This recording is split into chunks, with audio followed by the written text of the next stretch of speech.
Hello अस्सलाम वालेकुम।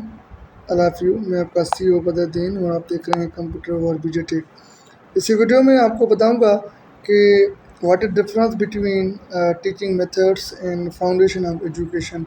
Teaching methods और फाउंडेशन ऑफ एजुकेशन में कौन सा डिफरेंस है, तो चलिए let's begin.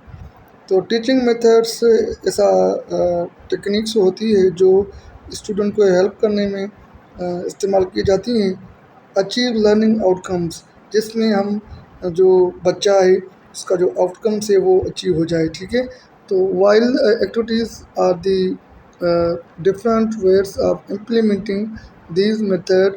Teaching methods help students master the content of the course, learn how to apply the content particular situation. Okay, इसमें कहता है कि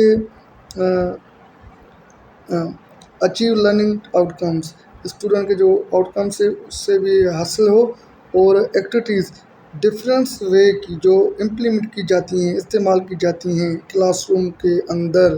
ठीक है, इस मेथड को इस्तेमाल करते ही जो हमारी लर्निंग है वो इंक्रीज़ हो। टीचिंग मेथड्स स्टूडेंट को हेल्प करता है कंटेंट में मास्टर होने के लिए।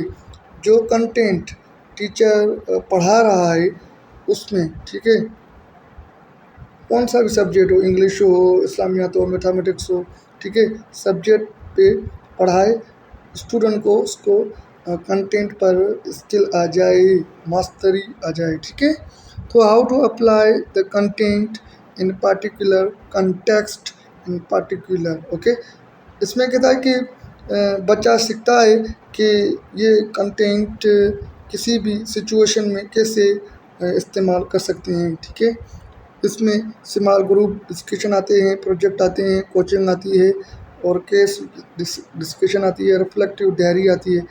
अब आते हैं foundation of education.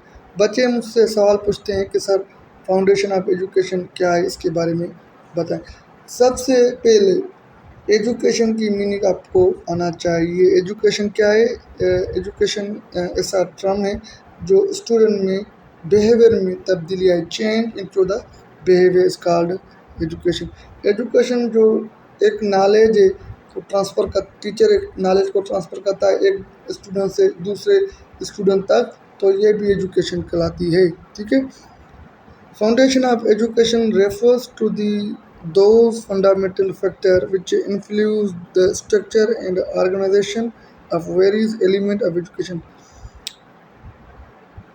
Foundation of education उसको कहते हैं, ये फंडामेंटल फैक्टर है जो इफ़ेक्ट करता है किसी भी स्ट्रक्चर, किसी भी ऑर्गेनाइजेशन को, तंजीम को। इसके मुख्तलिफ एजुकेशन के एलिमेंट्स होते हैं। There are 4 elements of education. Number 1 objective.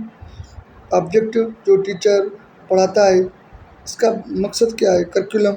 Curriculum कौन सा इस्तेमाल किया गया है, पॉलिसी में कौन सा करिकुलम अडॉप्ट किया गया है किसी भी स्कूल में। ठीक है, तो करिकुलम किसको कहते हैं? हम कोर्स को कहते हैं, सब्जेक्ट को कहते हैं। The set of activities that are used in class या out of class for running class smoothly is called curriculum. Once again, set of activities that are used, ऐसा set of activities that are used in class, जो class के अंदर या class के बाहर इस्तेमाल किए जाएं। for running class smoothly, class को चलाने के लिए is called curriculum। ठीक है,